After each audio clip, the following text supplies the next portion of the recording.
तस्मै श्री गुरवे नमः।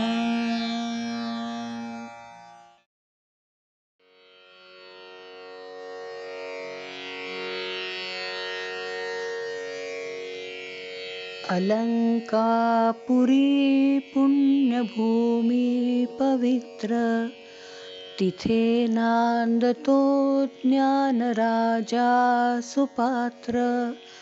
तया आठविता महापुण्यराशी, नमस्कार माझा ज्ञानेश्वरासी। ज्ञानेश्वर महाराज की जय। ज्ञानेश्वर महाराज की जय। जय जय रघुवीर समर्थ। सद्गुरूला वंदन करून, ज्ञानेश्वर माऊलींच्या चरणी नतमस्तक होऊन, आपल्या सर्व सुहृद श्रोत्यांना वंदन करून, आज आपण अमृतानुभवामधलं पुढचं जे प्रकरण, आपलं जे काल अर्धवट राहिलेलं प्रकरण आहे ते आपण पूर्ण करूया. सच्चित आनंद पदत्रय विवरण असं त्याचं नाव आहे. हे जे 5वं प्रकरण आहे त्या प्रकरणामध्ये आपण पाहत होतो की बोलणं, सांगणं, प्रमाणांनी सिद्ध करणं, दृष्टांतांनी दर्शन घडवणं, मौनांनी सूचित करणं, कोणतेही प्रकार हे चैतन्याचा साक्षात्कार करून द्यायला किंवा अनुभूती घ्यायला उपयोगी पडत नाही. बोलण्यानी पण नाही, सांगण्यानी पण नाही, प्रमाणांनी सिद्ध करू म्हटलं, प्रमेयाने सिद्ध करू म्हटलं, तर्क वितर्काने बुद्धीनी त्याचं मंडन वगैरे करूया म्हटलं तरी ते शक्य नाही. मंडन करणं शक्य नाही, खंडन करणं शक्य नाही. हे कुठलेही दृष्टांत सुद्धा आपण दिले तरी सुद्धा त्याचा काही उपयोग नाही असं माऊली आपल्याला स्वतः सांगतायत. कारण त्या अनेक दृष्टांत देऊन आपल्याला ते पटवून सांगतायत. पण ते म्हणतायत की यामुळे तुम्हाला अनुभूती येईल असं नाही, हा अनुभूतीपर्यंत जाण्याचा मार्ग आहे. काल आपण बघितलं की मला एखादं पुस्तक आवडलं, त्याचा मला आनंद झाला आणि खूप ते पुस्तक आवडलं, मी ते पुस्तक दुसऱ्याला देऊ शकते, पण म्हणून माझा अनुभव मी दुसऱ्याला देऊ शकत नाही. हे सतत आपल्याला ते आपल्या मनावर बिंबवत आहेत, कारण ज्याचा अनुभव त्यानेच घ्यायचा असतो. सुखाला, हे जे आम्हाला सुख मिळतंय असं आम्ही म्हणतो, सच्चिद आनंद स्वरूपाच्या मुळे आम्हाला सुख मिळतंय, पण या सुखाला सुद्धा एकट्याला व्यक्त होता येत नाही. त्या सुखाला, त्या आनंदाला, म्हणजे आतल्या कोणत्याही भावभावनांना ज्या वेळेला व्यक्त व्हायचं असतं तेव्हा त्याला शरीर लागतं. कोणत्याही गोष्टीला व्यक्त होण्याकरता व्यक्ती लागते, आणि जी व्यक्त होते तीच व्यक्ती असते. त्यामुळे व्यक्तीला शरीर आहेच, आणि म्हणून कोणत्याही गोष्टीला व्यक्त होण्यासाठी, कोणत्याही भावभावनांना व्यक्त होण्यासाठी शरीर लागतं. तसंच शिवाला व्यक्त होण्यासाठी शक्ती लागते, पुरुषाला व्यक्त होण्याकरता प्रकृती लागते, परब्रह्माला व्यक्त होण्याकरता माया लागते. म्हणजे काही ना काहीतरी व्यक्त होण्यासाठी लागतं. प्राणांना व्यक्त होण्याकरता रई लागते, उपनिषदामध्ये सांगितलेलं आहे. म्हणजे ह्या प्रकारे काही ना काहीतरी व्यक्त होण्याकरता कशाचा ना कशाचा तरी आधार घ्यावा लागतो. आपण काल बघितलं की देवीच्या देवळामध्ये नगारा वाजवणारा तो भूत्या जो होता, तो जेव्हा जोरजोरात नगारा वाजवतो, ते जे पु. देशपांडे यांनी जे रूपक केलेलं आहे की ही प्रकृती जी आहे ती खरं म्हणजे अव्यक्त आहे. तो नगारा नुसता देवळाच्या बाजूला ठेवलेला असतो, कोपऱ्यामध्ये ठेवलेला असतो, तेव्हा काही त्या भूत्याच्या अंगात येत नाही. पण जेव्हा तो डंकू त्याच्यावर जोरजोराने वाजवायला लागतो, म्हणजे त्याला जागृत करायला लागतो, त्यावेळेला तो त्याच्याशी तन्मय होऊन जातो. त्यावेळेला मात्र तो त्याच्याशी एकरूप होतो आणि अनुभव घेऊ शकतो. पण जर डंकूच नसेल आणि तो नगाराही नसेल तर कोणी कोणाचं काय पाहायचं आणि कोणी कोणाचा काय ऐकायचं? ते सगळं एकरूपच झाल्यावर दुसरा कोणी पाहणारा आणि ऐकणारा उरतच नाही. आणि म्हणून ते असं म्हणतायत की नाना पुष्पांची या उदरा, आता हे जे उदाहरण त्यांनी दिलेलं आहे की ह्या सगळ्या ह्याच्यामध्ये आम्ही असताना सच्चिद आनंद स्वरूप हे आमच्या आतच आहे, पण ते आम्हाला जाणवत नाहीये. ते जाणवत नाही किंवा आम्हाला त्याची जाणीव होत नाही, आम्हाला त्याची अनुभूती येत नाही. पण मग ते नाहीच आहे का? मुळीच नाही, ते आहेच आहे. हे पटवून देण्याकरता ते म्हणतायत, नाना पुष्पांची या उदरा, फुलांच्या उदरामध्ये पराग असतात, मकरंद असतो आणि ते सगळं बीज रूपाने त्याच्यामध्ये असतं. जेव्हा ते फूल उमलतं त्यावेळेला त्या भ्रमराला ते सर्व उपलब्ध होतं. आता त्या भ्रमराला ते जेव्हा सगळं उपलब्ध होतं तेव्हा तो त्याचा आस्वाद घेत असतो. भ्रमर ज्या वेळेला त्याचा आस्वाद घेतो त्यावेळेला त्या फुलातला मकरंद तो इतक्या कोमलतेने प्राशन करतो की फुलाला अजिबात दुखापत करत नाही. खरं तर हाच भुंगा, लाकडाचा अगदी भुगा पाडणारा असा हा भुंगा जेव्हा त्या कमलापाशी जातो त्यावेळेला मात्र तो कोमलच होऊन जातो. त्याला ते फूल अजिबात त्याला दुखावता येत नाही आणि त्याला न दुखावतो तो त्यातला मधप्राशन करत असतो. म्हणजे एवढा कडक लाकूड फोडणारा भुंगा सुद्धा कमलातला मकरंद घ्यायचा असेल तर त्याच्यासारखाच तो कोमल होऊन जातो. साधी गोष्ट आहे की ज्या वेळेला मूल होतं त्यावेळेला मूल झालं की मातेच्या स्तनाला दुधाचे पाझर फुटतात आणि त्यावेळेला ते बालक जेव्हा तोंड लावतं तेव्हा ते प्रकर्षाने बाहेर पडतात.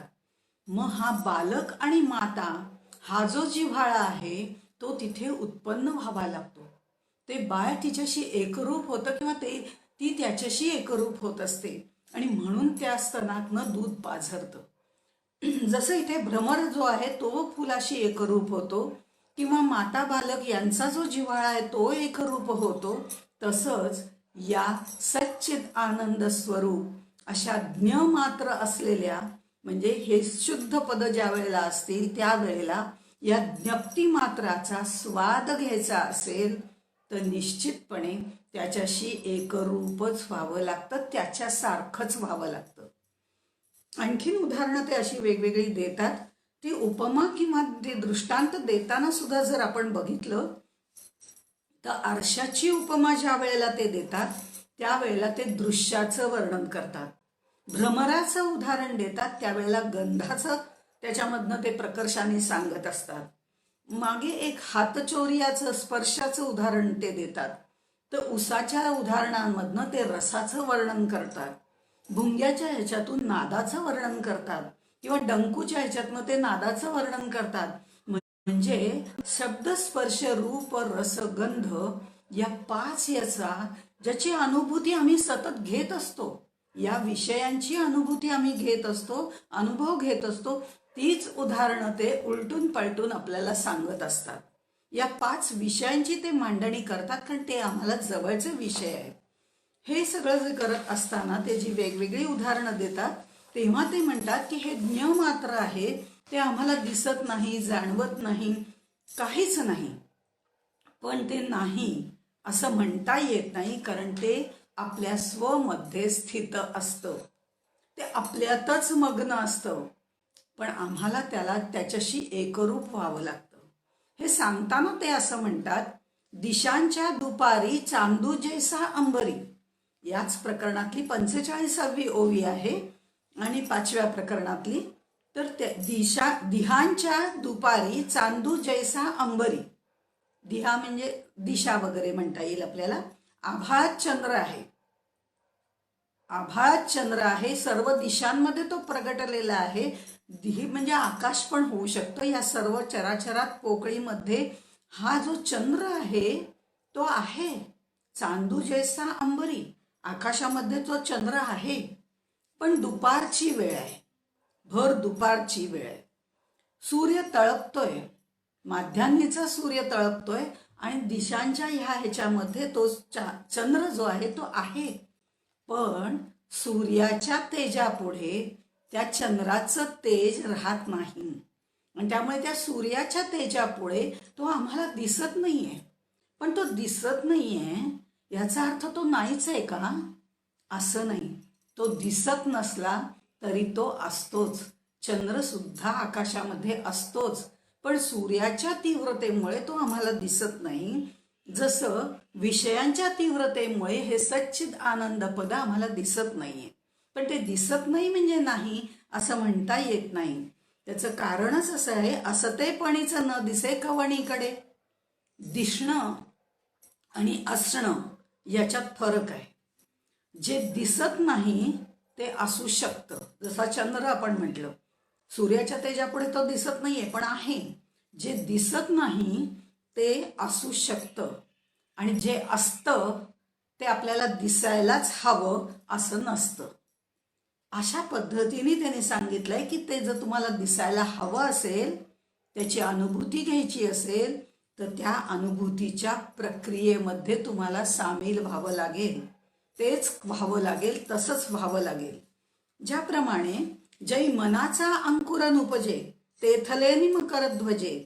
सन्मात्र चिन्मात्र, आता जे आपण विचार करतोय ते सच्चिद आनंद, त्या सतला असत नाहीये. चिन्मात्र सन्मात्र म्हणजे प्युअर ज्याला आपण म्हणू, हे जे सन्मात्र चिन्मात्र सुखमात्र असं जे आहे त्याचं दर्शन आम्हाला म्हणजे आमच्यासारख्या संसारी माणसाला का बरं घडत नाही? कारण आमच्या मनामध्ये वृत्तीचे तरंग उठत असतात, आतूनही उठत असतात आणि बाहेरूनही आत येत असतात. बाह्य विषयांचे जे तरंग आहेत वृत्तीचे, तेही आमच्या अंतःकरणात येतात आणि आतील जे तरंग आहेत तेही निर्माण होत असतात. ह्या दोघांच्या प्रतिक्रिया तिथे निर्माण होत असतात. त्याच्यासाठी त्याने उदाहरण दिलेलं आहे की शिवानी मदनाला जाळलं. मदन दहन वगैरे ही कथा आपल्याला माहिती आहे. शिव ज्या वेळेला हिमालयामध्ये तप करत होते, दुसऱ्या जन्मामध्ये सती जी आहे, ती पार्वती ज्याला आपण म्हणतो, ती सती जी आहे ती शिवाच्या प्राप्तीसाठी तप करत होती. आता देवांच्या दृष्टीने जर विचार केला तर या दोघांचाही विवाह होणं अत्यंत महत्वाचं होतं. कारण त्यांच्या लग्न संबंधामधून स्कंद नावाचा पुत्र तारकासुराचा वध करण्यासाठी निर्माण होणार होता. पण हे शिव पडले संन्यासी, तर शिवांचं मन काही त्या सतीकडे जाईना, तिकडे वळेच ना. आता देवांनी शिवाला पार्वतीविषयी अनुराग निर्माण व्हावा म्हणून मदनाची योजना केली. आणि मदन आपल्या त्या फुलांच्या शरसंधान वगैरे सगळं घेऊन तिथे गेला, त्या शिवाच्या तपोभूमीमध्ये गेला. आणि तिथे गेल्यावर त्यांनी आपला हा फुलांचा मदन बाण त्यांच्यावर टाकायचा प्रयत्नही केला. तिथपर्यंत तो गेला बाण. ह्या सगळ्या गोष्टींमुळे त्यांच्या मनामध्ये थोडीशी चलबिचल झाली आणि तिथे विषय भावनेचा अंकुर फुटला, अंकुर निर्माण झाला. आता हे असं कसं काय झालं बुवा? शिवाला सुद्धा आश्चर्य वाटायला लागलं की माझ्या तपोभूमीमध्ये हे कसं झालं. त्याचा त्याने जेव्हा शोध घेतला त्यावेळेला त्याला मदन तिथे दिसला. आणि मग त्याने ते आपला तिसरा डोळा उघडला, त्याला भस्म केलं वगैरे, या पद्धतीच्या गोष्टी त्यांनी सांगितलेल्या आहेत. पण आपल्या दृष्टीने जर बघितलं तर शिवाचा इथे मनामध्ये अंकुर निर्माण झाला असं म्हटलेलं आहे. प्रेमाचा असू दे, क्रोधाचा असू दे, मत्सराचा असू दे, कोणत्याही गोष्टींचा अंकुर उत्पन्न व्हायला आधी तिथे तो बीजरूपाने असावा लागतो. जर मटकी असेल किंवा मटकी आपण भिजवतो ना धान्य, ती मटकी असेल, ती जर आपण बांधून ठेवली, उभेमध्ये ठेवली, तर तिला अंकुर फुटतो. नुसती मटकी आपण फ्रीजमध्ये ठेवली किंवा बाहेर बरणीत भरून ठेवली तर त्याला अंकुर फुटत नाही. पण ज्या वेळेला त्याच्यामध्ये पाणी भिजतं, म्हणजे ते पण मुळात त्याच्यासाठी तो अंकुर फुटायला मटकी असायला पाहिजे की नाही, बीजरूपानी. तशा पद्धतीने आपल्या मनात सुद्धा सर्व विषयांचे, काम क्रोध षड्रिपूंचे बीज रूपाने आतमध्ये असतातच. फक्त या प्रक्रिया निर्माण झाल्या की त्याला अंकुर फुटतो. म्हणजे प्रेमही निर्माण होतं, क्रोधही निर्माण होतं. म्हणजे हे सर्व जे गुण आहेत ते सुप्त रूपाने आपल्यामध्ये असतातच. आता हा शिवाचा जो आहे तो प्रेमरूपी हा अंकुर फुटला. हे त्यांनी सांगितलंय की संसारी जीवनामध्ये उसळणाऱ्या मदनामुळे तथाकथित अशी प्रेमाची किंवा सुखाची पूर्ती झाल्यासारखं वाटतं, पण ती अतृप्तीच असते. कारण ती तृप्ती पुन्हा पुन्हा व्हावी असं वाटतं, याचाच अर्थ ती अतृप्त असते. म्हणजे इथे मदन आणि मनाचा अंकुर उपजणं हे दोन्हीही बंद व्हायला लागतं.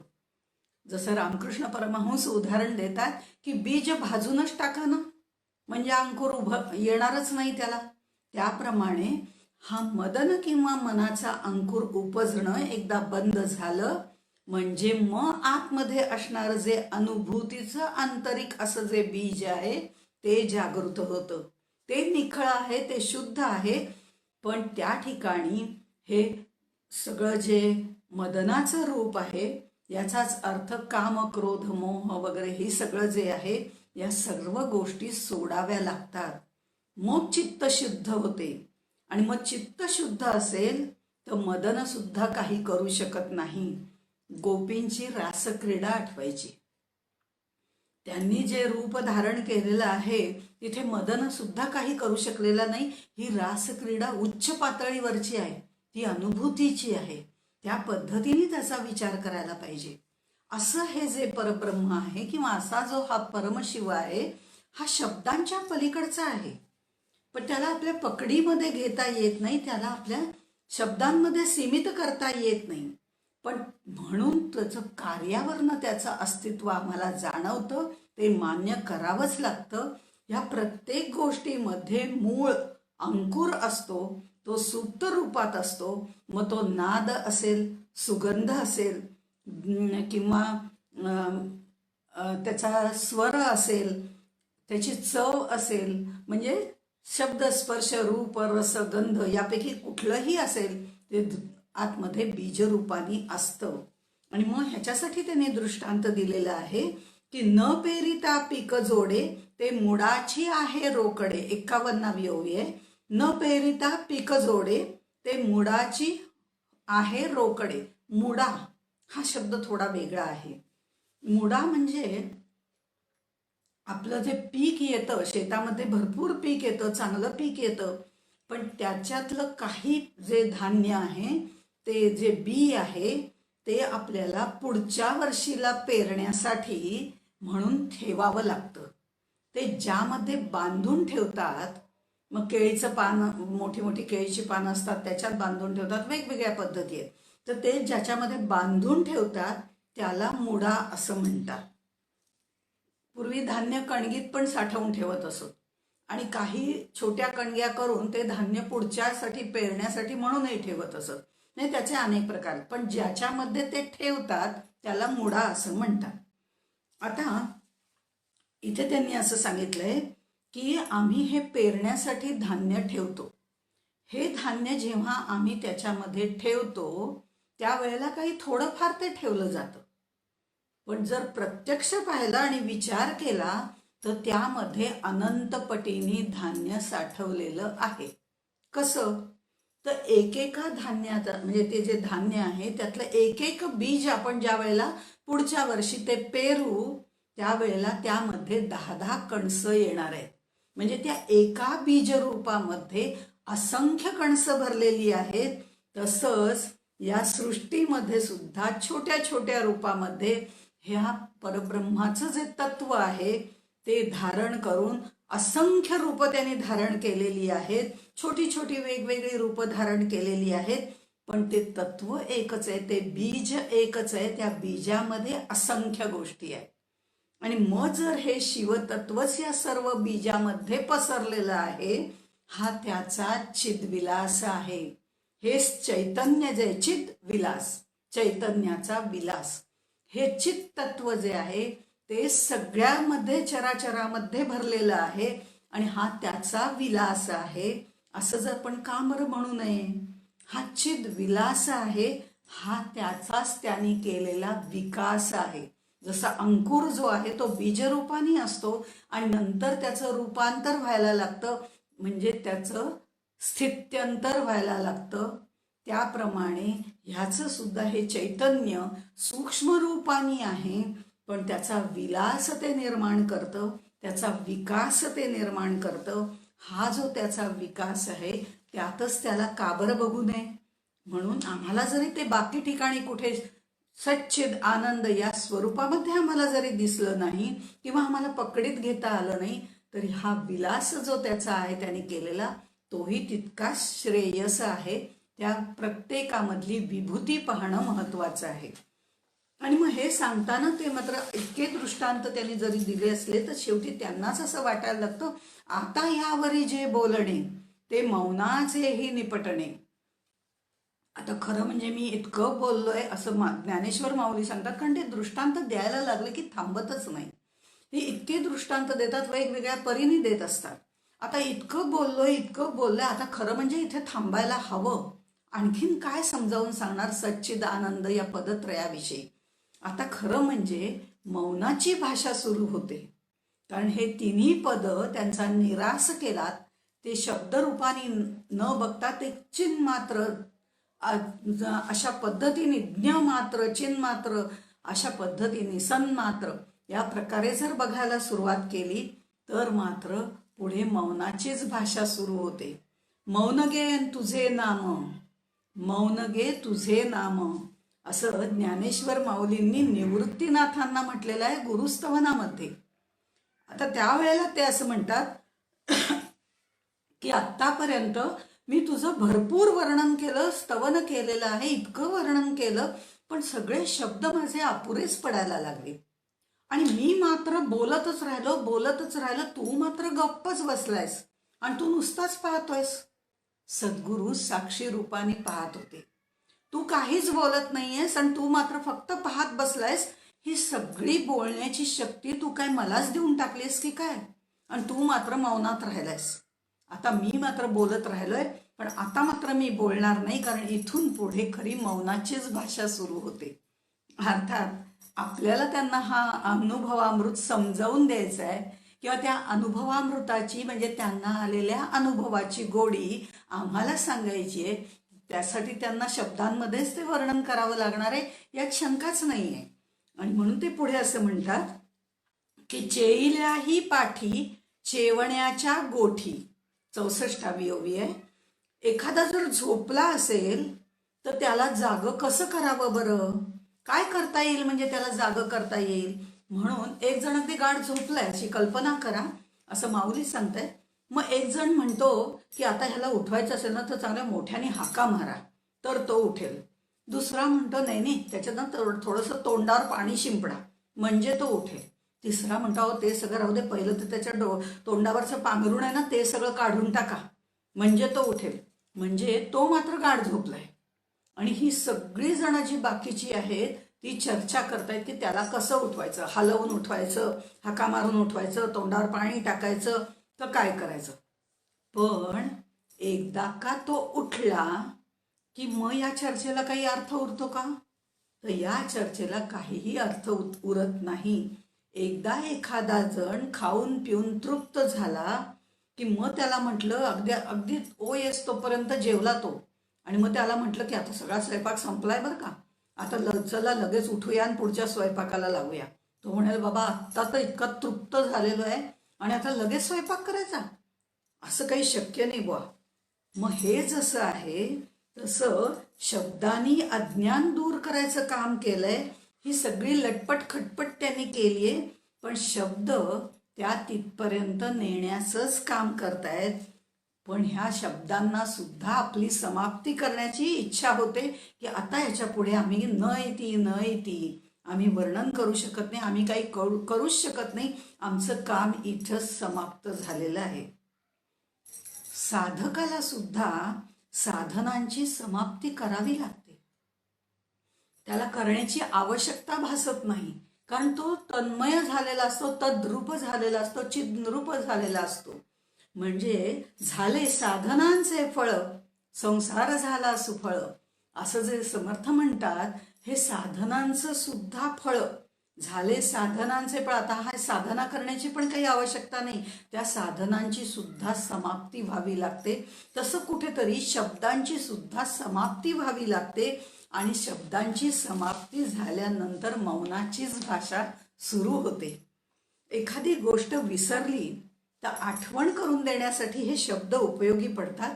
मी माझं स्वरूप विसरले होते, त्यामुळे हे स्वरूप माझं कसं आहे हे सांगण्यासाठी, किंवा हे जे तत्व जे आहे सद्रूप चिद्रूप असं जे आहे ते कसं आहे ह्याचं वर्णन करण्यासाठी म्हणून फक्त ह्या शब्दांची गरज मला आत्तापर्यंत होती. खरं म्हणजे आता मौनाची भाषा सुरू होते. आणि म्हणून इथे सच्चिद आनंद ह्या पदत्रयानं काही अर्थच उरत नाही. ज्या वेळेला त्याचं ज्ञान होतं, त्या आत्मज्ञान होतं म्हणतात, किंवा त्याचं ज्ञान आपल्याला होतं, म्हणजेच त्याची अनुभूती जेव्हा येते तेव्हा या शब्दांना तसा अर्थ उरत नाही, असं ज्ञानेश्वर माऊली आपल्याला सांगतायत. त्यामुळे हे जे शब्द जे आहेत ना ते आपली विस्मृती जी झालेली होती तिची स्मृती करून देण्यासाठी ठीक आहे. ते शब्द पुस्तकं वगैरे ते आपल्याला करून देतात, इथपर्यंतच त्यांचं काम आहे. त्यामुळे हे जे शब्द आहेत ते सुद्धा सच्चिद आनंद हे अनुभूती येईपर्यंतच उपयोगी पडतात. आणि म्हणून ह्या शब्दांचं खंडन त्यांनी पुढच्या प्रकरणामध्ये केलेलं आहे. पण ते प्रकरण सुरू करण्यापूर्वी म्हणजे या 5व्या प्रकरणाची समाप्ती त्यांनी जी केलेली आहे त्यावेळेला ते म्हणतात, इति श्री सिद्धानुवादे श्रीमद अनुभवामृतार्थ विवरणे सच्चिदानंद पदत्रय विवरणम नाम पंचम प्रकरणम संपूर्णम.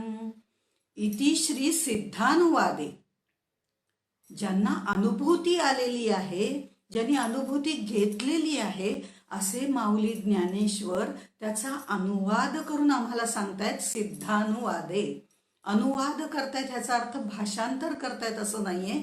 तर अनु म्हणजे एका पाठोपाठ एक असे दृष्टांत देऊन, एका पाठोपाठ एक उपमा देऊन ते आपल्याला त्याची अनुभूती घ्यायला शब्दांच्या मार्फत सांगतायत. म्हणजे ते स्पष्ट करून आपल्याला सांगतात. ह्याचाच अर्थ ते सिद्धानुवादे, माऊलींनी केलेला हा अनुवाद आहे. आणि इथे जे म्हटलंय श्रीमद अनुभवामृतार्थ विवरणे, अनुभवामृत, आपण अगदी सुरुवातीला याचा विचार केलेला आहे की अनुभवामृत हे त्याचं खरं नाव आहे, पण परंपरागत नंतर ते अमृतानुभव असं त्याचं नामकरण केलं गेलं, ज्याचा आत्ता आपण अभ्यास करत आहोत. आणि या ठिकाणी सच्चिद आनंद हे पदत्रय विवरण त्यांनी तिथे केलेलं आहे. या शब्दांचा उल्लेख जो आहे तो फक्त अनुभूतीपर्यंत जाण्यासाठीच होतो असं त्यांनी म्हटलंय. असं प्रत्येक प्रकरणाच्या नंतर इति श्री सिद्धानुवादे श्रीमद अनुभवामृतार्थ विवरणे, मग आता हे जे 5वं प्रकरण आहे ते सच्चिदानंद पदत्रय आहे. मग शब्दखंडन ते नाव असेल, असं वेगवेगळी नावं देऊन त्या प्रकरणाची नावं देऊन हे प्रकरण पूर्ण झालं असं म्हटलेलं आहे. आता आपण ह्या 6व्या प्रकरणाला जे सुरुवात करणार आहोत ते शब्द खंडन. आतापर्यंत आपण शब्द बघितले कसे वापरले जातात ते. आता हे शब्द खंडन त्यांनी केलेलं आहे, शब्दांचं सुद्धा खंडन केलेलं आहे. एखाद्या गोष्टीचं ज्या वेळेला खंडन करायचं असतं त्यावेळेला त्या गोष्टीचं आधी उत्तम तऱ्हेने मंडन करायचं असतं. म्हणजे त्याची मांडणी करायची असते, अगदी पूर्णपणे करायची असते की बघा हे कसं उपयोगी आहे, बघा हे कसं उपयोगी आहे. अशा पद्धतीने पूर्णपणे उत्तम मंडन आधी केलं जातं आणि उत्तम मंडन केल्यानंतर मग खंडन केलं जातं. म्हणजे हीच पद्धत आपल्याकडे अनेक म्हणजे उपनिषदांपासून आलेली आहे. ती जी पद्धत आहे तीच पद्धत माऊलींनी इथे वापरलेली आहे. समर्थांनी सुद्धा 14 ब्रह्मांचा जो उल्लेख केलेला आहे ते करताना सुद्धा त्यांनी आधी 14 ब्रह्मांचं मंडन केलेलं आहे आणि मग हळूहळू एक एक खंडन करत करत विमल ब्रह्मापर्यंत ते आलेले आहे. म्हणजे आधी मंडन करायचं आणि मग खंडन करायचं, ही प्रक्रिया इथे माऊलींनी वापरलेली आहे. त्याच्यामध्ये ते असं म्हणतात, म्हणजे मागच्या प्रकरणामध्ये आपण बघितलं की सच्चिद आनंद हे शब्द फक्त चंद्रशाखा न्यायाप्रमाणे त्या परमेश्वराचे किंवा त्या परम ईश्वराचे, परम शिवाचे, परब्रह्माचे ज्ञान करून देणारं, परिचय करून देणारे असे आहेत. पण ते त्याचा अनुभव आपल्याला देऊ शकत नाहीत. म्हणजे शब्द म्हणजे ब्रह्म नव्हे. हे शब्द जे आहेत ते त्याचे वाचक आहेत, माहिती करून देणारे आहेत, दर्शक नाहीत, अनुभूती देणारे नाहीत. पण या शब्दांच्याही पलीकडे असं ते तत्व आहे. पण हल्ली शब्दांना एवढं महत्त्व आलेलं आहे की चित्रपट असू दे, आकाशवाणी असू दे, दूरदर्शन असू दे, वर्तमानपत्र आहे, व्हॉट्सॲप तर काय विचारूच नका, राष्ट्रीय पुढाऱ्यांच्या घोषणा असू देत, अव्याहत शाब्दिक मारा आपल्याला चालूच असतो. कारण मुळामध्ये शब्दाशिवाय आम्ही व्यवहार करूच शकत नाही, कुठलाच व्यवहार करू शकत नाही. काही सांगायचं म्हटलं तरी शब्द लागतात, काही ऐकायचं म्हटलं तरी शब्द लागतात, कोणाला काही घोषणा करायच्या असतील तरी शब्द लागतात, कुणाला त्याचं प्रॅक्टिकलमध्ये आणायचं असेल तर ते कसं करायचं म्हणूनही शब्द लागतात. म्हणजे शब्द हे आपल्याला लागतातच आणि त्या शब्दांचा मारा आपल्यावर सतत चालू असतो. ज्ञानेश्वर माऊली त्याचं वर्णन करताना असं म्हणतात, बाप उपयोगी वस्तू शब्दू, पहिलीच ओवी आहे, प्रकरण 6 शब्दखंडन. बाप उपयोगी वस्तू शब्दू स्मरणदानी प्रसिद्धू, अमूर्ताचा विशदू आरिसा नव्हे. आता हे शब्द जे आहेत ते खूप उपयोगी पडणारे आहेत. या शब्दांचं पहिलं प्रयोजन काय असेल तर ते स्मरण करून देणं हे त्याचं प्रयोजन आहे.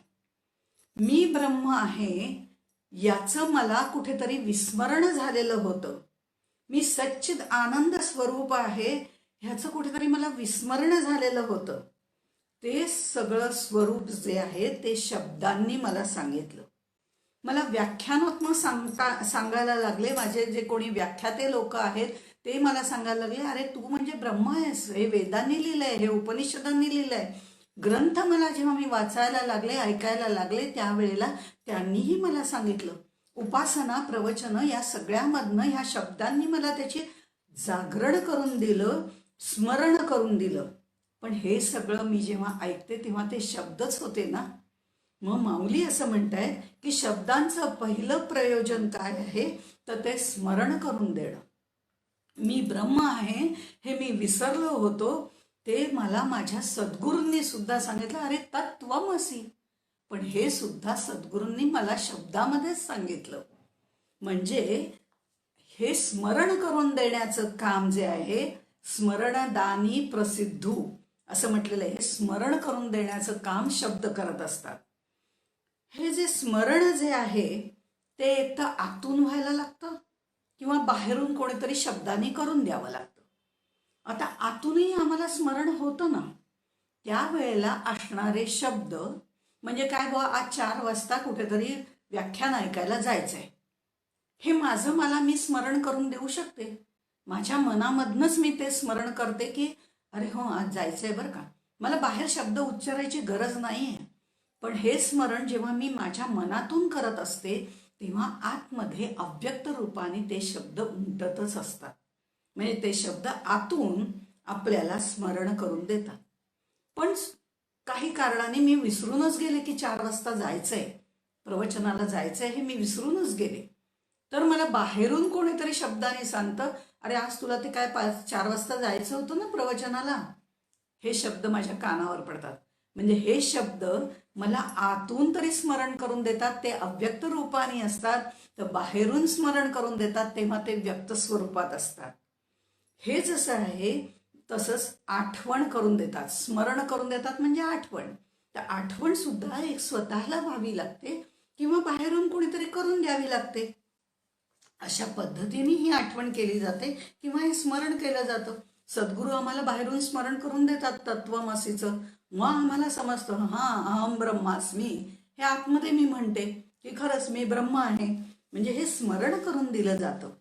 आता हे सगळं आहे म्हणजे शब्द जे आहेत अमूर्ताचा विशदू आरिसा नव्हे असं त्यांनी सांगितलंय. आता हा शब्द म्हणजे खरं म्हणजे आरसाच आहे हो. आरसा आपल्याला प्रतिबिंब दाखवतो. आता हा दृश्याचा दाखला त्यांनी दिलेला आहे मगाशी मी म्हटलं त्याप्रमाणे. आता आरसा हा आपल्याला प्रतिबिंब दाखवतो. याचं त्यांनी बऱ्याच वेळा बिंब प्रतिबिंब या संदर्भात आपल्याला सांगितलेलं आहे. पण आता ते वेगळ्या पद्धतीने सांगतात. प्रत्येक त्यांचा दृष्टांत आपण जर त्या त्या गोष्टीला लावायला गेलो तर ते फार वेगळ्या वेगळ्या पद्धतीने सांगितलेले आहेत. ते स्वतः वाचूनच बघायला पाहिजे, त्याचा विचार करून बघितलं पाहिजे. कारण आरसा आपल्याला प्रतिबिंब दाखवतो हे अगदी मान्य आहे. आत्तापर्यंत बिंब प्रतिबिंब सांगितलंच आहे त्यांनी. पण आरशाचं काय आहे, आरसा एका बाजूला आहे आणि व्यक्ती दुसऱ्याच कुठल्या तरी बाजूला आहे, तर त्याचं प्रतिबिंब पडेल का? नाही पडणार, निश्चितपणे नाही पडणार. त्या व्यक्तीला त्या आरशाच्या समोर उभं राहावं लागतं. म्हणजे ती जी वस्तू असेल, कोणतीही वस्तू असेल, आपण व्यक्ती घेतली तर त्या व्यक्तीला तिच्या आरशाच्या समोरच उभं राहावं लागतं, तेव्हा त्याचं प्रतिबिंब पडतं. म्हणजे वस्तू जी आहे ती मूर्त असावी लागते, त्या आरशाच्या समोर प्रत्यक्ष उभी असावी लागते, तेव्हा त्या वस्तूचं आरशामध्ये दर्शन होतं. ती इकडे तिकडे गेली की दर्शन होत नाही, ते अदृश्य होऊन जाते. पण शब्द तसे नाही आहे, ते वेगळाच आरसा आहे. ते स्मरण करून देतात आपल्याला. कमळ म्हटलं की आपल्या डोळ्यासमोर कमळ उभं राहतं की नाही? कमळ हा शब्द आहे, पण तो उभा राहतो ना आपल्या डोळ्यासमोर. ते गुलाबी रंगाचा आहे, कोमल आहे, सगळं उभं राहतं, त्याच्या सर्व गुणांसहित उभं राहतं. तसं शब्द हे मात्र त्याच्यासाठी ह्या आरशासारखं मूर्त असण्याची गरजच नाहीये. हे शब्द जे आहेत ते अदृश्य वस्तूचं सुद्धा वर्णन आपल्या डोळ्यासमोर उभं करतात. असे हे दानशूर आहेत, स्मरण दान करणारे आहेत. बरं, ते स्मरणदान कसं करतात की ती वस्तू आम्हाला समोर आणायची गरज नाहीये. ते ती वस्तू दृश्य असू दे अदृश्य असू दे त्याचंही दान हे शब्द करतात. बाप उपयोगी वस्तू असं त्यांनी म्हटलंय. ही खरोखरीच उपयोगाची वस्तू आहे. कारण हे आम्हाला अंध लोक समजा जर आपण घेतलं तर ते सुद्धा याचा विचार करू शकतात. म्हणून लगेचच पुढे ते म्हणतात की मी याला का असं म्हणतोय, पाहते आरसा पाहे येथे काहीच नवल नव्हे. पाहते म्हणजे जे डोळस आहेत, म्हणजे यांना दृष्टी आहे, ते लोक आरशामध्ये बघून आपलं प्रतिबिंब बघतात, यात विशेष काहीच नाहीये. पाहते आरसा पाहे येथे काहीच नवल नव्हे, परी दर्पणे येणे होये न पाहते पाहते. शब्द त्यांनी असे, अमृतानुभवाची भाषा जी आहे ती जरा गुंतागुंतीची भाषा आहे आणि हेच त्याचं वैशिष्ट्य आहे. अर्थात तो गुंता सोडवल्याशिवाय आपल्याला अनुभूती पण येणार नाही. गुंतोनी गुंत्यात साऱ्या पाय माझा मोकळा, हे जेव्हा होईल तेव्हाच आम्ही त्याच्याशी तद्रूप चिद्रूप होऊ शकतो, तोपर्यंत अनुभूती येत नाही. म्हणून ही जी अमृतानुभवाची गुंतागुंतीची भाषा आहे ती आधी गुंतागुंतीची भाषा उकलावी लागते आणि ती गुंतागुंतीची भाषा उकलल्यानंतर त्या दृष्टांताचा परिपूर्ण विचार करता येतो. म्हणून इथे ते म्हणतात परिदर्पणे येणे होये न पाहते पाहते. अंध जो आहे तो आरशात पाहू शकत नाही, पण हा अंध जो आहे तो शब्दरूपी आरशामध्ये पाहू शकतो. म्हणजे आरसा पाहायला डोळस माणूस लागतो, डोळस माणसाला त्याचं प्रतिबिंब दिसू शकतं, यात काय विशेष आहे. पण हा शब्द आरसा असा आहे न पाहते पाहते, ज्याला पाहता येत नाही, ज्याला दृष्टी नाहीये, आंधळा आहे, तो सुद्धा त्याच्यामध्ये या शब्दरूपी आरशामध्ये पाहू शकतो. म्हणजे अदृश्य गोष्टी ज्या आहेत त्याही आम्हाला डोळसांना पाहता येतात, तसं अंध जो आहे त्याला सुद्धा या गोष्टी पाहता येतात. जर उदाहरण द्यायचं झालं तर मी आत्ता ह्या खोलीमध्ये ज्या बसलेली आहे, सगळं बंद आहे इथे, आणि हे सगळं बंद असताना फक्त एक छानपैकी रेकॉर्ड लावली इथे, हिरवे हिरवे, आपल्याला लहानपणी कविता पण होती ही, हिरवे हिरवे गार गालीचे मखमालीच्या हरित तृणांचे. आणि ही जर मी मनापासून ऐकली, डोळे बंद करून ऐकली, तर माझ्या डोळ्यासमोर सृष्टीचं सर्व सौंदर्य उभं राहतं. हिरवे हिरवे गार गालीचे, इथे कुठे हिरवे गालीचे आहेत, खोलीमध्ये, घरामध्ये, पण ते डोळे मिटून सुद्धा मी ते दृश्य आपल्या डोळ्यासमोर उभी करू शकते. म्हणजे आंधळ्याला सुद्धा त्याच्या डोळ्यापुढे ते दृश्य उभं करता येतं, एवढं या शब्दाचं सामर्थ्य आहे. परी दर्पणे होये न पाहते पाहते, असा हा आनंद भाव जो आहे, हा सच्चिद आनंद भाव आहे, हा अदृश्य आहे, हा आम्हाला कळत नाहीये, याची अनुभूती आम्हाला येत नाहीये, पण हे शब्द त्याचं एवढं सुंदर वर्णन करतात की त्यामधून आम्हाला त्याचं शब्दरूपाने का होईना पण ज्ञान निश्चित होतं. एवढे हे सामर्थ्यशाली असे शब्द आहेत. आपल्याला सर्वांना माहिती आहे की गुलाबराव महाराज जन्मतः, म्हणजे काही दिवसांनी 5-7 वर्षाचे झाल्यानंतर म्हटलं तर जन्मतःच म्हणावं लागेल, अंध होते. पण ते अंध होते, पण त्यांचे अंतश्चक्षु जे आहेत ते जागृत होते. त्यांना ग्रंथ वाचता हातात धरून येत नव्हते, पण ते श्रवण करत असत. ते इतकं एकाग्रतेने करत असत की ते ग्रंथ त्यांचे पाठच होऊन जायचे. त्या ग्रंथांवरनं नुसता हात फिरवला तरी सुद्धा त्यांना त्याचं ज्ञान व्हायचं. इतके ते शब्द महत्वाचे आहेत. जे शब्द त्यांच्या शब्दज्ञानामधनं आत्मज्ञानापर्यंत आपल्याला नेऊन पोचवतात, तिथपर्यंत उंबरठ्यापर्यंत आम्हाला नेतात. त्या शब्दांचं महत्व आहेच आहे, ते सामर्थ्य आहेच आहे. अमृतानुभव हे सुद्धा हा ग्रंथ रूपाने जर नसता तर आम्हाला माऊलींनी घेतलेला अनुभव कसा समजला असता. पण या ग्रंथामध्ये जे शब्द आहेत त्या शब्दातच आपण बोलतोय, तेच शब्द आपण ऐकतोय, म्हणूनच आम्हाला अमृतानुभवाची काही थोडीफार आमच्या कमी बुद्धीप्रमाणे काहीतरी तर कल्पना येते. मग हे जर शक्य आहे, एवढं या शब्दांचं सामर्थ्य आहे. आणि ह्या शब्दांचं सामर्थ्य हे सगळं मंडन चाललंय बरं का शब्दाचं. तर हे मंडन करताना ते आणखीन एक गोष्ट सांगतात, तीही तेवढीच महत्वाची आहे. कारण हा ज्ञानेश्वरांचा चिद्विलास जो आहे ना, तो त्यांचा वाग्विलास सुद्धा पाहण्यासारखा आहे.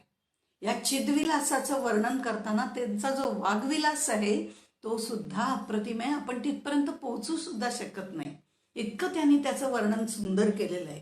इथे या शब्दाचं महत्व सांगताना ते पुढच्या वेळेला असं सांगतात, म्हणजे पुढच्या ओवीमध्ये, 3ऱ्या ओवीमध्ये ते असं सांगतात, वडिला अव्यक्ताची या वंशा, वडिला अव्यक्ताची या वंशा, उद्योतकार सूर्य जैसा. उद्योतकार म्हणजे कुलदीपक वगैरे आपण म्हणतो ना तसं. येणे एके गुणे आकाशा अंबरत्व, वडील अव्यक्ताची या वंशा. आता वडील कोण आहे? शिव आणि शक्ती, देवोदेवी. म्हणजे जे आपण पहिल्या प्रकरणात बघितलं की आई वडील कोण आहेत? तर ते शिवशक्ती आहेत. हे द्वंद्व जे आहे, वडील म्हणजे परमतत्व शिवतत्व जे आहे, ते शिवतत्व जे आहे त्यांचे प्रकृती आणि पुरुष हे दोघं जण जर आपण बघितलं तर तेही त्या परमशिवाचंच दुसरं रूप आहे. शिव सहित शक्ती, शक्ती सहित शिव, म्हणजे शक्ती सहित शिव आणि परमशिव. परमशिव हा सगळ्यात श्रेष्ठ, मग त्याच्या खालोखाल शक्ती सहित असलेला शिव आहे. असं जे आहे त्याच्यामधनं त्यांनी काय उत्पन्न केलं? तर त्यांनी आकाश उत्पन्न केलं. म्हणजे हे शक्ती सहित जो शिव आहे त्याचं आकाश हे पुत्र आहे, कुलदीपक आहे. आणि हा आकाश हा जो पुत्र त्याचा आहे, म्हणजे आकाशाचा पिता कोण? शक्ती सहित शिव, आणि त्याचाही पिता कोण? परमशिव. आता बघा, ह्या सगळी नाती त्यांनी इथे आणलेली आहे. आपल्यालाही माहिती आहेत की वडील, आजोबा, पणजोबा ते सगळे DNA एकात एक आपल्यापर्यंत येत असतात. तर तसं इथे त्यांनी असं म्हटलेलं आहे, हे दोघेही अव्यक्त आहेत. खरं म्हटलं तर परमशिव तर आहेच आहे, पण शक्तीसहित शिव सुद्धा चिद्विलासामध्ये आम्ही पाहू शकतो, पण तरी सुद्धा तो अव्यक्तच आहे.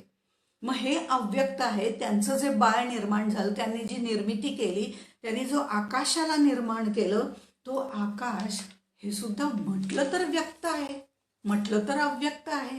तेही आपण पाहिलेलं आहे. ह्या अव्यक्तामधनं आकाश हा त्यांचा सुपुत्र निर्माण झाला. आणि हा जो सुपुत्र आहे कुलदीपक, उद्योतकार, हा जो त्यांचा कुलदीपक आहे ना, त्याच्या अंगामध्ये सुद्धा गुण आहे हो. गुणी आहे तो, चांगला गुणी आहे. त्याच्याकडे एकच गुण आहे, तो म्हणजे शब्द.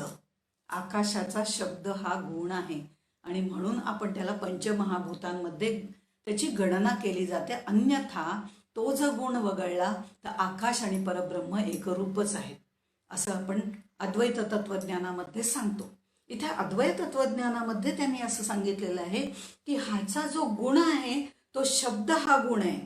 म्हणजे या शब्दाला खानदान केवढं महत्वाचं मिळालेलं आहे बघा. हे खानदान सुद्धा खूप उच्च मिळालेलं आहे आणि त्यांचा हा कुलदीपक आहे. आकाश हा कुलदीपक आहे, ह्याच्यामध्ये पूर्ण खानदान उजळण्याचं सामर्थ्य आहे. ज्या वेळेला एखादं खानदान म्हणजे आई वडील आजोबा आजी हे सगळं परंपरागत जे आलेलं असतं त्या आपल्या कुळाचं नाव रोशन करणारा किंवा कुळाचं नाव असं परिपूर्णरित्या बाहेर निर्माण करणारं, त्याचं स्थान निर्माण करणारा खानदानी असं ज्याला आपण म्हणतो, तो जो पुत्र असतो त्याला कुलदीपक असं म्हणतात. तर त्यामुळे हे जे ह्याचं खानदान आहे तेही उच्च आहे. परमशिव, शक्तीसहित शिव, आकाश आणि शब्द हा त्याचा गुण. त्यामुळे हा या खानदानाचा अगदी कुलदीपक आहे. का तर त्याचा जो शब्द गुण आहे ना, त्या शब्दगुणामुळे हे जे अव्यक्त असं शिवशक्ती किंवा परमशिव हे जे सगळे आहेत ना, त्यांचं तो वर्णन इतकं सुंदर करतो. हा जो आकाश नावाचा कुलदीपक आहे तो आपल्या शब्द या गुणाच्या सहाय्याने त्याचं जे अदृश्य रूपाचं खानदान जे आहे त्याचं सगळं वर्णन इतकं उत्तम रीतीने करतो की हा जो पुत्र आहे तो आपल्या पित्याला, आपल्या आजोबांना कीर्ती मिळवून देतो असा हा कुलदीपक आहे. म्हणजे आकाशाचं वर्णन केलंय, पण त्या आकाशामध्ये गुण हा शब्द हा गुण आहे. त्यामुळे मुळात आकाशाला धर्म नाहीये, पण शब्द हा गुण नसता तर आम्हाला आज हे काहीही प्राप्त झालं नसतं. हा शब्द जो गुण आहे तो आकाशाला कुलदीपक बनवतो. अंबरत्व म्हणजे हा त्याचा गुण आला, शब्द हा त्याचा गुण आला. त्यामुळे ब्रह्मामध्ये ही जी सृष्टी निर्माण करण्याची क्षमता आहे त्याच्यामध्ये या शब्दाला महत्व आहे असं माऊली आपल्याला सांगतायत. ते त्या शब्दाचं मंडन करतायत. आणि मग त्यावेळेला ते म्हणतात अहो पूर्वीच्या काळापासून जर आपण बघितलं ओंकार हे शब्द ब्रह्म आहे असं आपण म्हणतो. 14 ब्रह्मांमधलं ते शब्द ब्रह्म आहे, मितिकाक्षर ब्रह्म असंही आपण म्हणतो. मग हे जे ओंकार एक रूप एक शब्द असलेलं जे आहे त्याच्यापासूनच या सगळ्याची निर्मिती झाली असंही सांगितलं जातं. उपनिषदांमध्ये असं सांगितलेलं आहे की पूर्वीच्या काळी ऋषी मुनी जे होते तपश्चर्येने तपोबलानी त्यांचं सामर्थ्य जे होतं शब्दाचं सामर्थ्य होतं त्यांनी काय केलं तर त्या सगळ्या सामर्थ्यांनी ते सर्व ऋषी एकत्र येत असत आणि ते आल्यानंतर त्यांनी भूह भूह भूह असं एक सामर्थ्यपूर्ण उच्चार करायला सुरुवात केली आणि भूमी निर्माण झाली. भू म्हणजे जमीन. अशा प्रकारे सगळी सृष्टी हळूहळू निर्माण होत गेली. म्हणजे या शब्दाचं सामर्थ्य किती आहे बघा. त्या ऋषींच्या सामर्थ्याबरोबरच या आकाशाच्या गुणाचं सुद्धा सामर्थ्य त्यांच्यामध्ये आलेलं आहे आणि त्यामुळे ही सगळी उत्पत्ती झाली. सूर्यामुळे उत्पत्ती झाली आहे. या जगामध्ये सूर्याने जी ऊब दिलेली आहे त्या उबेमुळे नेहमी उत्पत्ती होत असते. म्हणून सूर्याला जात वेद म्हणतात. जे जे निर्माण झालेलं आहे ते सगळं जाणणारा, कारण याची ऊब तिथपर्यंत पोचली नाही तर निर्मिती होतच नाही. त्यामुळे ह्या उभेपासून निर्मिती होते आणि ती ऊब देणारा सूर्य आहे. हे थोडं त्याच्या पुढचं उदाहरण की जातवेद जे जे काही निर्माण झालं ते जाणणारा, वेद म्हणजे जाणणारा, जात म्हणजे जे जे निर्माण झालं ते जाणणारा, तो जातवेद त्या सूर्याला म्हटलेला आहे. म्हणजे शब्द हा सूर्यासारखा सर्व प्रकाशित करणारा आहे, एवढा त्याचं सामर्थ्य आहे. असं सगळं वर्णन त्यांनी इथे केलेलं आहे. त्याचं मंडन म्हणजे मांडणी आधी ते करतायत, शब्दाच्या सामर्थ्याची मांडणी करतायत आणि ती आपल्याला पटते. ती आपल्याला का पटते? कारण आम्ही सगळ्या गोष्टी शब्दातच करत असतो, म्हणून आम्हाला ती पटते. पुढे ते असं म्हणतात, आपण तव ख पुष्प परी फळ हे जगद्रूप, शब्द मवी ते अमुप कोण आहे. मवी मवी म्हणजे मोजणं, मापन करणं. शब्द जे आहेत ते खरं म्हणजे डोळ्याला काही दिसत नाहीत. कुठे डोळ्याला दिसतात? आम्हाला शब्द डोळ्याला दिसत नाही. त्याला स्पर्श करता येतो का? नाही, त्याला स्पर्शही करता येत नाही. माऊली ज्ञानेश्वरीमध्ये तर असं म्हणते, शब्द बापुडे केवळ वारा, काही नाही, नुसतं तोंडातनं बाहेर पडलेला वारा आहे. म्हणजे त्याला पकडू म्हटलं तर पकडता येत नाही, बघू म्हटलं तर बघता येत नाही, स्पर्श करू म्हटलं तर स्पर्शही करता येत नाही, आणि त्याला मोजायचं म्हटलं तर मोजताही येत नाही. पण त्याच्यामध्ये मोजण्याचं अमर्याद सामर्थ्य आहे, असीम सामर्थ्य आहे. कारण असीम अव्यक्त अशा परब्रह्माला नामरूपाला आणायचं काम तर शब्द करत असतं. ते शब्द जे आहेत ते त्या परब्रह्माला सीमित करण्याचं काम करतात, शब्दांनी ओढून बांधून एकत्र ठेवण्याचं काम करतात, अर्थ पक्का करण्याचं काम करतात. आम्हाला जे परब्रह्म दिसत नाही, जाणवत नाही, अनुभवता येत नाही, त्या सगळ्याचे अनुभूती शब्दामध्ये बांधून अनुवाद करून ते आम्हाला सांगण्याचं सामर्थ्य त्या शब्दामध्ये आहे. आणि त्यामुळेच आम्ही म्हणू शकतो की बाबा आम्हाला नाही दिसलं परब्रह्म, पण ते आहे बरं का, ते आहे, हे नक्की आहे. कारण त्याचं कार्य आम्हाला या शब्दाने सांगितलेलं आहे. आणि हे अनंताला शांत करणारे असे हे शब्द आहेत. पण अर्थात परब्रह्माला ते करू शकत नाहीत, हा नंतरचा भाग आहे. कोणत्याही वस्तूंचं वर्णन करणं, मोजमाप करणं, सीमित करणं, सगुण करणं, हे काम मात्र ते करत असतं. हे शब्द खंडन चाललंय का शब्द मंडन चाललंय? हे शब्द मंडन चाललंय, पण याचं नाव मात्र या प्रकरणाचं शब्द खंडन आहे. कारण आधी मंडन करायचंय आणि मग खंडन करायचंय. तसे हे जे शब्द जे आहेत ना, ते सुद्धा कसे आहेत? हे शब्द आम्हाला बघा, आता कसं असतं की एखादी गोष्ट अशक्य आहे, नाहीच नाही हो तशी गोष्ट, सत्य, असत्य आणि भ्रम, ह्या तीन गोष्टीचा जर आपण उहापोह करायचा ठरवला तर आपल्या लक्षात येतं की सत्य म्हणजे ते एकम एव, त्याला खरं म्हणजे एकम म्हणणं सुद्धा चुकीचं आहे. पण असत्य म्हणजे नाहीच नाही. आता ते नाहीच नाही हे कसं सिद्ध करणार? तर ते सुद्धा शब्द सिद्ध करू शकतो. भ्रम तर निश्चितपणे सिद्ध करू शकतो. पण भ्रमानंतर जे असत्य आहे, कारण सत्य, असत्य आणि भ्रम हे वेगवेगळं आहे. त्यामुळे असत्य जे आहे ते म्हणजे वांझेला पुत्र, कधीच शक्य नाही. ख पुष्प, इथे त्यांनी त्याचं उदाहरण दिलंय, आपण तव ख पुष्प परी फळ हे जगद्रूप. म्हणजे हे ख पुष्प जे म्हटलं जातं तेही खरं म्हणजे नाहीच नाही. कासवीचं दूध, वांझेचा मुलगा, हे अशक्य गोष्ट आहे. ह्या अशक्य गोष्टी सुद्धा शब्दामध्ये सीमित करण्याचं जे सामर्थ्य आहे ते ह्या शब्दाला आहे. आणि म्हणून कोणत्याही वस्तूचं मोजमाप ते करू शकतं. सतत शब्दांचं गुणवर्णन इथे माऊलींनी केलेलं आहे. आणि त्यामुळे माऊली असं म्हणतायत की हे ख पुष्प असं सांगून सुद्धा ते आम्हाला सांगतं की हे सगळं असत्य आहे. पण त्याचं जे फळ जे आहे, म्हणजे देवोदेवीचं जे बाळ आहे, ते जगद्रूपी जे बाळ आहे, ते मात्र आम्हाला दिसतंय ना. पण ते आम्हाला भ्रमरूपाने दिसतंय. आता हे भ्रमरूपाने दिसणारं सुद्धा शब्दामध्ये त्यांनी बांधलेलं आहे. शब्द मवी ते अमूप, हे सगळं शब्द मोजू शकतो, त्याचं गुणवर्णन करू शकतो, असं सगळं त्यांनी सांगितलेलं आहे. आणि हे सगळं ते करतोय. ही सगळी स्तुती शब्दांची जी आहे ती माऊलींनी केलेली आहे. आता ही शब्दांची स्तुती करताना त्यांनी पुन्हा आणखीन एक गोष्ट सांगितलेली आहे की आत्ता जे सांगितलं ते त्यांनी सांगितलं की हा कुलदीपक आहे.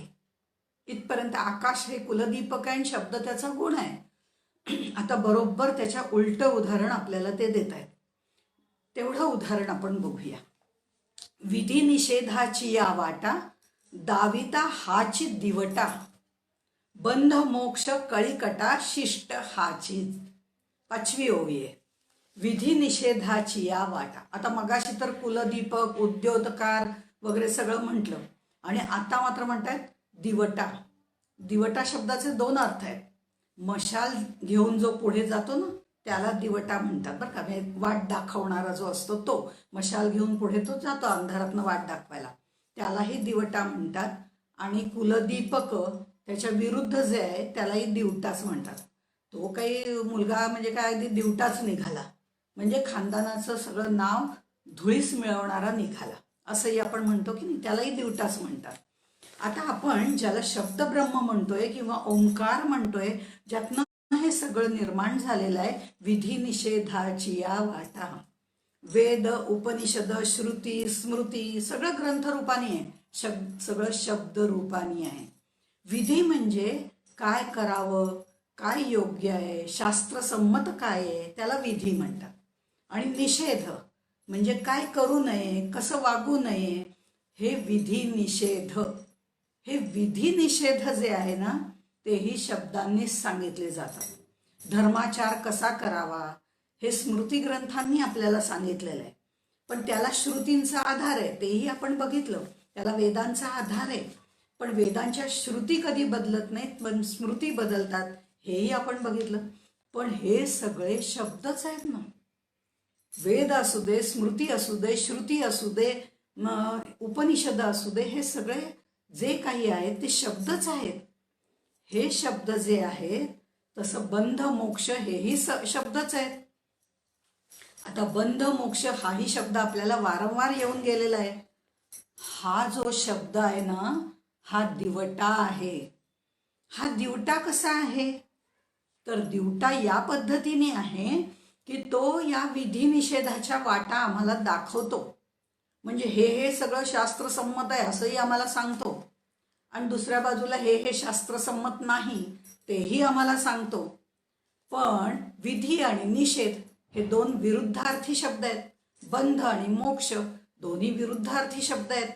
ह्या शब्दांमध्येच भांडण लावणारा हा दिवटा आहे. शब्दांमध्येच भांडण लावणारा दिवटा आहे. मशाल लावणारा तो दिवटा, पण त्याच्या उपरोधाने म्हटलेला आहे की दोघांमध्ये भांडण लावणारा हा दिवटा आहे. हा दिवटा तर आहेच आहे. ह्या शब्दांनी आम्हाला तो बांधत जातो आणि शब्दांनी आम्हाला गुंतवत जातो आणि आमचंच आम्हाला भ्रम पडायला लागतो की नक्की काय आहे. असं हा शब्दांमध्ये भांडण लावणारा आहे. पण त्या दोन्ही शब्दांची शिष्टाई करणारा सुद्धा तोच आहे. शिष्ट हाची, शिष्ट म्हणजे न्यायाधीश, पंचनामा करणारा जो असतो तो. हे न्यायाधीशाचं कामही हाच करतो. म्हणजे आधी दोघांमध्ये भांडणही यानेच लावायचं आणि दोघांमधली शिष्टाई यानेच करायची आणि नंतर न्यायाधीश म्हणून निर्णयही यानेच द्यायचा. असं सगळे सूत्र त्यांनी आपल्या हातात घेतले. असा हा दिवटा आहे असं त्यांनी म्हटलंय. खरं म्हणजे बंध आहे का हो? बंधही नाही आणि मोक्षही नाहीये. पण हा म्हणतो नाही, तुम्हाला अज्ञानाचा बंध आहे. अज्ञानाचा बंध आहे हा सगळा शब्दांचा खेळ आहे, हे सगळे मनाचे खेळ आहेत. खरं म्हणजे काही नाहीये, पण बंध आहे, तुम्हाला बंध आहे असं वारंवार ग्रंथातनं आम्हाला हाच सांगत असतो. तुम्हाला अज्ञानाचा बंध आहे. मग अज्ञान म्हणजे काय? मी म्हणजे देह हे अज्ञान आहे, याचा तुम्हाला बंध आहे असं हाच सांगतो. आणि नंतर हा म्हणतो अच्छा तुम्हाला बंध आहे ना. इतकं आमच्या मनावर त्यांनी बिंबवलेलं आहे आणि नंतर सगळं बिंबवून आम्ही आता त्याच्यातच डुबून गेलो की मी म्हणजे देह. याच्यामध्ये जेव्हा मी गुरफटून जाते तेव्हा मात्र हा सांगतो अरे नाही, यातनं सुटण्याचा मार्ग आहे, मोक्ष आहे ना. मोक्ष म्हणजे या सगळ्यातनं बाहेर पडायचं म्हणजे मोक्ष. वादी प्रतिवादी कोर्टामध्ये असतात ना, हे दोन जण आहेत, तेही आहेत, तेही तोच आहे, सांगणाराही तोच आहे शब्द आणि त्यातून निर्णय देणाराही तोच आहे. मग हा बंध जो आहे, बंध मोक्ष कळीकटा, मग तो काय सांगतो? मी तुम्हाला दाखवतो, मोक्षाचा मार्ग दाखवतो, असा हा दिवटा आहे. मोक्षाचा मार्ग दाखवणाराही दिवटा तोच आहे. पण तो एवढा काही चांगला नाही, कारण आधी आमच्यावर बंधनाचं पांघरून घालतो आणि नंतर मोक्ष दाखवतो म्हणून तेही शब्द आम्हाला तो सांगतो की ह्या सगळ्याचा नाश केला म्हणजे तुम्ही त्यातनं बंधनातनं मुक्त व्हाल. पण असा हा शब्द जरी वाटाड्या असला, वाट दाखवणारा असला आणि वाट लावणारा जरी असला, तरी त्यातनं कसं सुटायचं कसं अडकायचं, खऱ्याचं खोटं आणि खोट्याचं खरं करणारा असा हा न्यायाधीश आहे. हे परस्पर विरोधी शब्द हा लीलयेने आपल्यामध्ये नांदवतोय. आणि म्हणून याचं जे सगळं वर्णन केलंय ते आधी कुलदीपक म्हणून केलेलं आहे आणि नंतर हा दिवटा म्हणून केलेला आहे. असं ह्या सगळ्या गोष्टी लीलयेने सांगणारा असं हा शब्द आहे. हे त्याचं सामर्थ्य आहे. आणि हे जे सामर्थ्य आहे ते आपल्याला या शब्द मंडनामध्ये ते करून दाखवत आहेत. आणि मग त्यावेळेला म्हणतायत ते हाची अविद्येच्या अंगी पडे तै नाथिले ऐसे रूढे न लाहिजे तीन कवडे साचा वस्तू. म्हणजे अविद्या मायेचा म्हणजे खरं म्हणजे अविद्या नाहीच आहे, विद्या नाहीच, अविद्या नाहीच आहे, माया नाहीच आहे, प्रकृती सुद्धा नाहीये, ती त्याची शक्तीच आहे, ती वेगळी नाहीच आहे. तर त्यामुळे ही जी अविद्या जी आहे, जो मायेचा पसारा आहे, तो खरं म्हणजे नाहीच आहे. पण हा सगळा पसारा तो त्या मायेच्या जोरावर, त्या शब्द सामर्थ्याच्या जोरावर आपल्या पुढे मांडतो आणि म्हणताना मात्र त्या शब्द पसारा अविद्येचा मोठ्या प्रमाणात मांडतो. आणि आम्हाला तो पटतो, कारण आम्ही अविद्येमध्येच निर्माण झालोय, अविद्येमुळेच आम्ही निर्माण झालोय, अविद्येमध्येच आम्ही राहतोय आणि अविद्येमध्येच कदाचित आमचा मृत्यू होण्याची शक्यता आहे. म्हणजे या आम्ही अविद्येच्या अगदी जवळचे आहोत, मायेच्या जवळचे आहोत. त्यामुळे आम्ही तिच्यातच रममाण होऊन जातो, कारण हा जो शब्द आहे तो हा सगळा पसारा वाढवून ठेवतो. पण याला जर म्हटलं की अरे ते जाऊ दे, ती सत्य वस्तू जी आहे, परब्रह्म वस्तू आहे, तिला हा कवडीमोल समजतो. कवडीमोल समजतो म्हणजे तिचं वर्णन जर करायला सांगितलं, त्या वस्तूचं, परब्रह्माचं, त्या परमशिवाचं वर्णन करायला सांगितलं, तर मात्र हा म्हणतो नाही नाही, त्याचं वर्णन काय करण्यासारखं नाही आहे, न इति अशा पद्धतीनेच तो वर्णन करतो. म्हणजे त्या परब्रह्म तत्वाला तो कवडीमोल समजतो, त्याचं वर्णन काही हा तयार होत नाही करायला.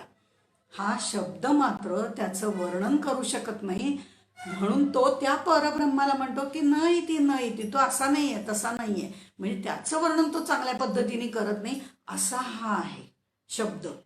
हा पण शब्द जो आहे तोच खरं म्हणजे कवडी मोलाचा आहे. तो सत्य दाखवतो असं म्हणतो, उगीच पसारा मांडतो, असा खोचक टोमणा माऊलींनी शब्दाला मारलेला आहे. तो वस्तूचं वर्णन करतो असं आम्हाला सांगतो, बाकीच्याचं वर्णन करताना किती सुंदर रीतीने करतो. मग परब्रह्माचं वर्णन करताना हा का नाही करत आहे? तेव्हा मात्र तो म्हणतो हो मी करणार आहे ना वर्णन, हो मी करणार आहे ना वर्णन. पण तो त्याचं वर्णन करत नाही. वर्णन तर करत नाहीच नाही, त्याचं ज्ञानही आम्हाला करून देत नाही. शब्द ही वस्तूचं ज्ञान कधी करू, परब्रह्माचं म्हणजे वस्तूचं म्हणजे परब्रह्माचं ज्ञान कधी करून देऊ शकत नाही. म्हणून तो अविद्येचं वर्णन जास्त करतो, असा हा डॅम्बिस आहे. असं पण त्यांनी म्हटलेलं आहे. उगीच पसारा वाढवतो असं म्हणतोय. जसं एखाद्या चहाचं आम्ही खूप वर्णन केलं की चहा तो असा घट्ट पाहिजे, अमृततुल्य पाहिजे, मग त्याचा तो रंग असा पाहिजे, रंग तसा पाहिजे, चव अशी पाहिजे, काही उपयोग नाही. पण जर तो चहा प्यायला त्याची अनुभूती घेतली तर आम्हाला त्याचा रंग काय आहे, रूप काय आहे, कसा तयार करतात, काही गरजच नाही आहे. म्हणजे या शब्दांची आम्हाला गरजच नाही आहे, त्या वर्णनाची गरज नाही. पण जे आम्हाला प्राप्त होत नाही ना, त्याचं नुसतंच तो वर्णन करत राहतो, पण आम्हाला खरं रूप काही तो दाखवू शकत नाही. असं इथे माऊली आपल्याला सांगतात. त्या शब्दाबद्दल त्यांनी त्याचं मंडन करता करता त्याला काही टोमणे पण मारलेले आहेत, ते या पद्धतीने मारलेले आहेत. ते सर्व आपण त्याचं खंडन कसं करतात ते आता नंतर उद्याच्या भागात बघूया. आज त्याचं मंडन करण्यामध्ये आपला वेळ गेलेला आहे, पण मंडन नीट केल्याशिवाय खंडन करता येत नाही, हा न्याय आहे. त्यामुळे तेही तेवढंच आवश्यक होतं. ते शब्दाचं खंडन म्हणजे जे प्रकरण आहे ते प्रकरण 6वं शब्द खंडन, हे मात्र आपण त्या खंडन कसं केलंय तेही आपण उद्या बघणार आहोत. तोपर्यंत इथेच थांबू. ज्ञानेश्वर महाराज की जय. जय जय रघुवीर समर्थ. रामकृष्ण हरी रामकृष्ण.